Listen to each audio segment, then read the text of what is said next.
नमस्कार, स्वागत है आपका बेटियों को समर्पित हमारी इस खास पेशकश में। मैं हूं आपके साथ मीना शर्मा। कहा जाता है पाप से नफरत करो, पापी से नहीं।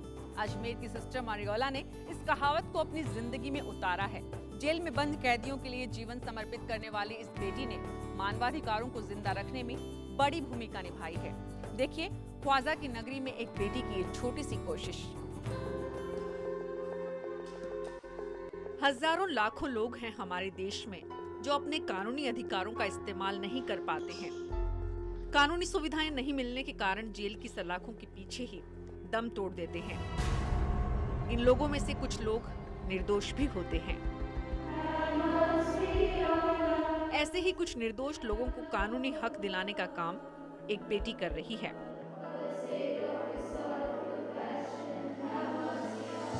और इस बेटी का नाम है सिस्टर मरियोला।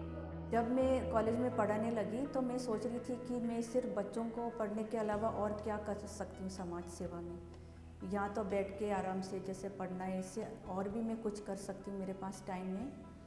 और जब मैंने सोचा कि मुझे जेल में जाने, जो पड़ोस में है, तो जेल में जाके कुछ सेवाएं देनी है, तो मैं प्रार्थना में बैठ रही थी, मेडिटेशन में बैठ रही थी, राय लेने के लिए बाइबल पढ़ रही थी। और जब भी मैं बाइबल पढ़ती तो एक ही वाक्य मेरे मन में आता, जैसे जेल में कैदी इनको याद करो जैसे आप भी जेल में होती वैसी।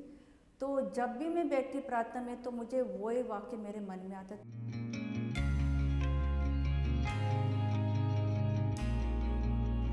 सिस्टर मरियोला अजमेर के प्रतिष्ठित सोफिया कॉलेज में इंग्लिश की लेक्चरर हैं।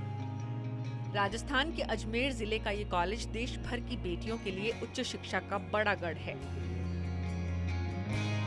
और इसी कॉलेज से जुड़ी है जिले की सबसे बड़ी जेल की दीवार।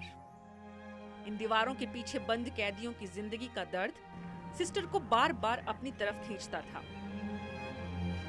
वे उन बेगुनाह महिलाओं को बेहतर जीवन देने का सपना देखती थी जो वकील का पैसा नहीं देने की वजह से बाहर नहीं आ सकती थी। अपने दिल की आवाज सुनकर सिस्टर ने निर्दोष महिलाओं को कानूनी मदद मुहैया कराने की ठानी।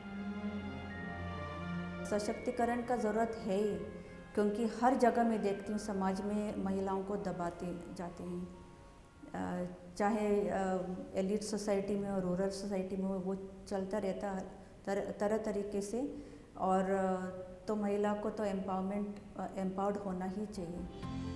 इसी ख्वाहिश के साथ 18 साल पहले शुरू किया गया ये काम अब इनके जीवन का मकसद बन गया है।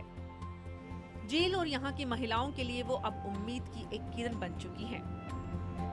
ऐसी किरण जो दीवार के पीछे के अंधेरे से उन्हें बाहर लाती है। बेगुनाह महिलाओं को न्याय दिलाने के लिए उन्हें एडवोकेट मुहैया कराती है। फास्ट ट्रैक अदालतों की मदद मिल सके इसके रास्ते निकालती है। यही नहीं, कैदी महिलाओं के लिए काम के अवसर भी मुहैया कराती हैं। जब से मैं अजमेर में आई, हमारा ट्रेनिंग होता है कुछ सालों का। उस ट्रेनिंग के बाद हम स्कूल में या हॉस्पिटल्स में हमारा वो होता है ट्रांसफ़र।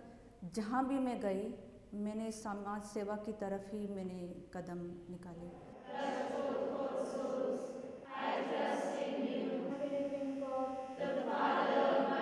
जीसस के संदेश को जीवन में उतारकर आगे बढ़ाने वाली इस बेटी के नेक इरादे इन्हें कतार में अलग खड़ा करते हैं। तो राष्ट्रपति के हाथों मिला सम्मान दूसरों को भी ऐसा करने की प्रेरणा देता है। ये देश का स्वाभिमान है और हमें इन पर अभिमान है।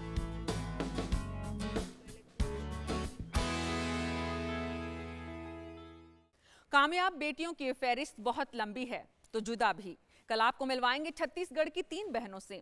लोक संगीत को बचाने में जुटी जोशी सिस्टर्स के साथ हम फिर हाजिर होंगे। बस आप देखते रहिए आपके बरस मोहे बिटिया ही दीजो।